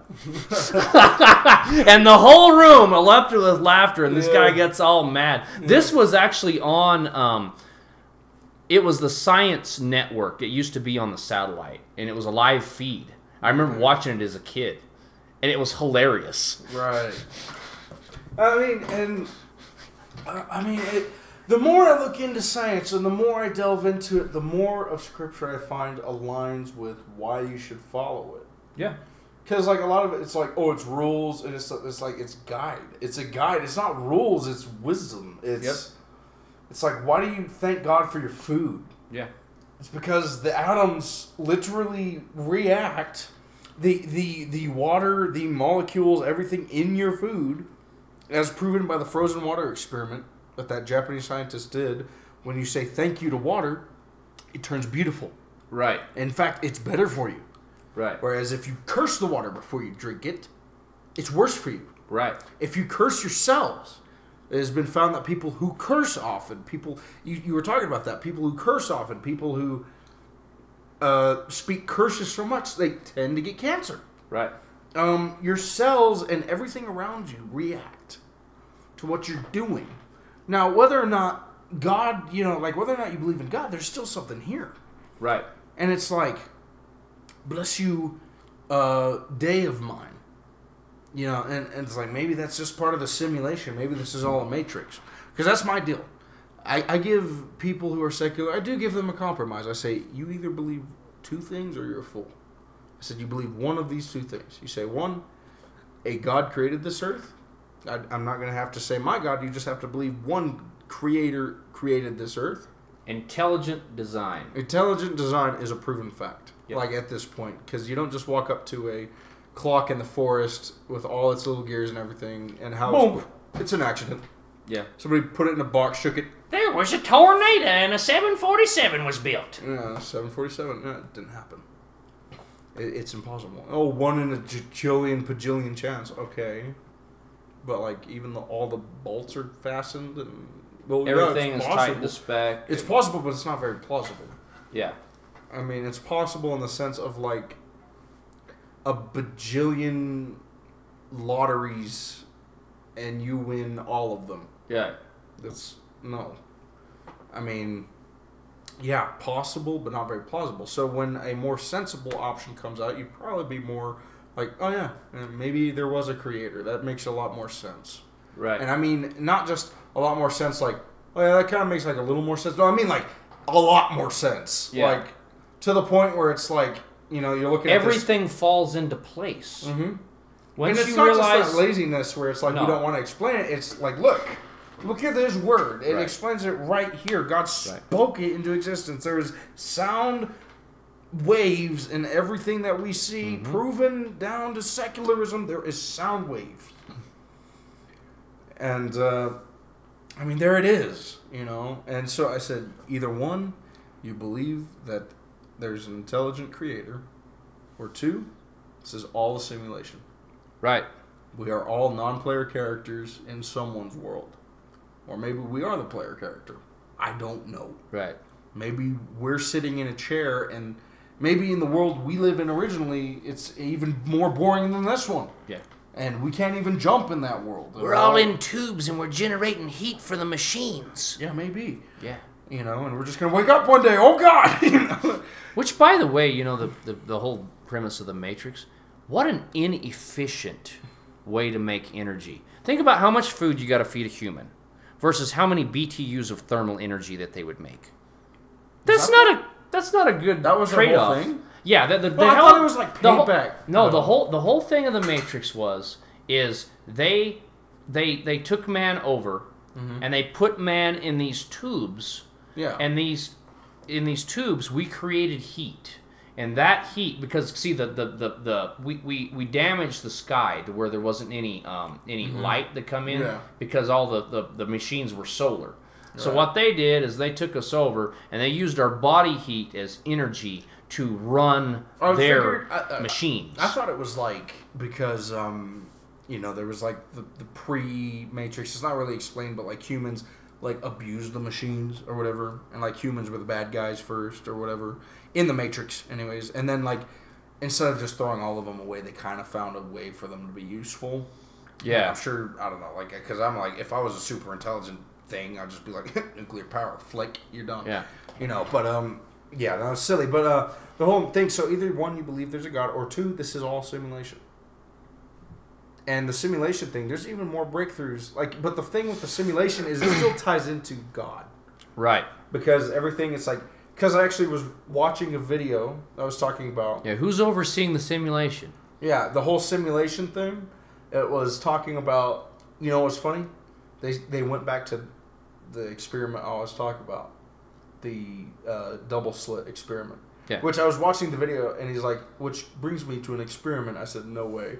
He's like, the double slit experiment. I was like, yes! Well, if you really think about it, I mean, first of all, we are in a simulation. It's God's simulation. Because define reality. Right. Because God said, in the beginning, God created the heavens and the earth. And they said before that, the earth was formless and void. Exactly.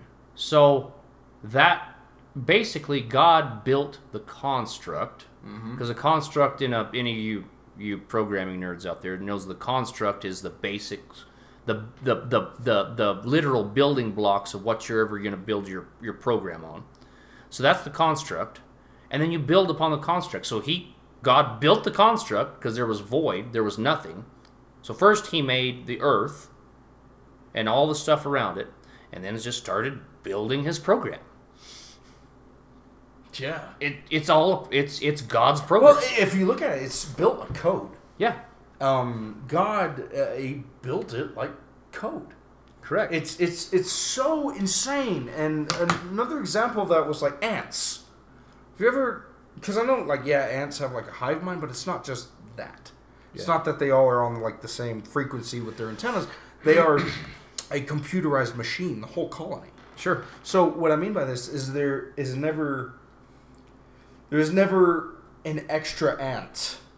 There's never a miscount. No. They go... In fact, this is how computers were designed, was after the ant. Because they send out a certain amount for a certain weight of an object or whatever. Then they'll bring it back. Mm-hmm. And they have these routes that they'll create, these little streams. And it's not wild. It's literally like a code that they are coding within themselves. And they do the same exact thing. It's not. They don't ever deviate. There's not one ant that decides, well, I don't want to do that today. Yeah. They all work as a computer. Like a computer, I don't turn my Dell on in the morning and my Dell tells me, you know what? Screw you, War Spirit. I'm not going to open my email for you today. I don't feel like it. Well, I mean, printers do that. Well, I think some printers are possessed, I think is what it is. Sucking things. Yeah, but, the whole space thing, I look at it. I mean, so, here's what I was told, because, like I said, I'm like a baby to this. I was like, yo, the universe is kind of scary. I was like, because you got things exploding, you got things expanding. Yep. You got these things we don't know anything about. And it makes you feel small. It does. Well, once you realize the vastness of space, for example, the closest star that we have, and I forget exactly, I forget what it is. It's not Betelgeuse, but the closest star that we have. Other than the sun. Other than the sun, yeah. That's the sun. I know the sun is a star, but we don't call that a star. Right. Yeah. So the closest star that we can get to at light travel, if we ever did an FTL drive, it would still take us 30 years. That's a long ways away, my friend. That's a long ways away. I would have spent, if I was on a spaceship from when I was a baby, I would have spent the majority of my life traveling one way to this star. That's like driving across Texas.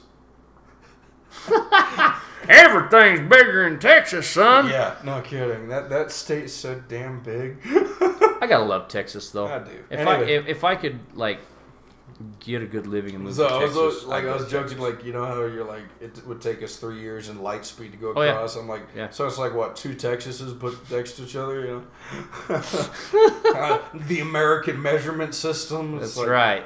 Instead of like, you know, we all walk into NASA, you know, we all got our spit. We all spit in a spittoon in the corner. We're like, tell you how far away the star is here, boy. And the scientist is like, you got like light years? Light years? What kind of pussy shit is that? We're talking Texas miles, boy. Texas miles. It's 20 Texas miles, that star over there, boy. 20 Texas miles. And if you were to get a really fast horse, you might make it in about 5 years. And you're going to have to drink out of a muddy hoof print before you get there. Because I have never met a Texan that hadn't claimed that they drank out of a muddy hoof print. Oh, man. Yeah, huh? I guess that's how. I guess more millennials just need to do that. There you go. Texas is a pretty badass state. I feel like Texas is going to hit like a... What's funny... I feel like this is what's going to happen with the states is that, you know, like California, I feel like if this country lasts, say another 10 years, I think California is going to hit extremely right-wing. Like, you think? Yeah, because the left wing is going to make hard times, and then the hard times are going to create good men. Sure. And in that short amount of time, we're going to see California, like, completely change. But here's the thing, though. Okay, so maybe... But if you got all these soy boys there, I understand your premise, but right. If you don't ever have anybody there to teach them how to be tough men, right? How do they ever become tough men? Well, I mean, desperation, really. I mean, think about it. I mean, what's the term? There's water, a difference between. Right? There's a difference though between tough and desperate. Right. Now, that desperate does create determination. Right. But toughness, a lot of times, does require some kind of skill. Right. Yeah, exactly. I'm just saying, I'm starting to see kind of like a thing with, like, Texas seems to be growing more and more left-wing year by year. They are with I mean, that's everywhere, sadly. Yeah. Well, and always your big cities are going to be the most liberal anyway. I mean, so your Dallas-Fort Worth area, your Houston area, they are the most liberal in Texas. It's misogynist to ride a horse. Yeah. It's not pro-LGBT. Okay. Anyways, so the stars and the galaxies and everything, like, do you know where I could buy, like, a telescope, dude? I want to stargaze. You know what the best way, if you wanted to, like, to build you, or like, to get you a really good telescope? Online, probably. To build it, and then buy the lenses, because I've got a buddy that did this. Yeah. You can buy the lenses on eBay. And then build the telescope. So basically you can build like a $15,000 telescope for $1,000. Oh, not bad. Yeah. Point a laser in it. Him and his kids built it. Like the lenses are like the size of almost the size of a basketball is what he built. Right. And then you can buy everything online. You can build it for $1,000 and actually have one that you can actually see in detail the craters of the moon, and you can see Mars. Right. Yeah. It's like, yeah, that's really cool. I just noticed it's 11:50.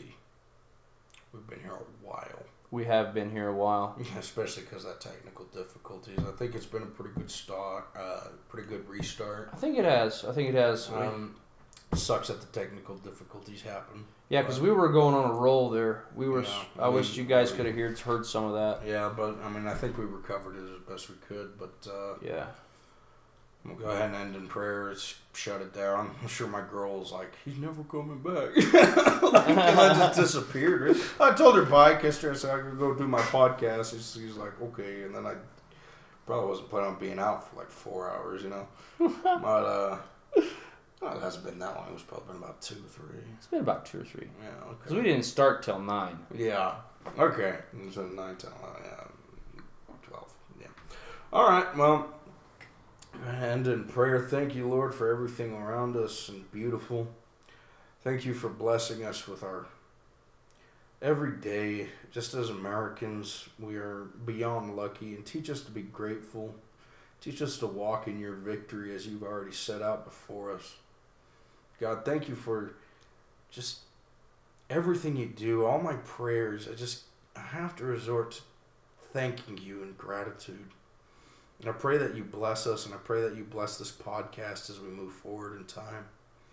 I pray that you open our eyes to wisdom, and that you just reveal yourself to us every day through your love and compassion and your creation. Thank you, Lord. Amen. Amen. All right. Bye, guys. Bye-bye.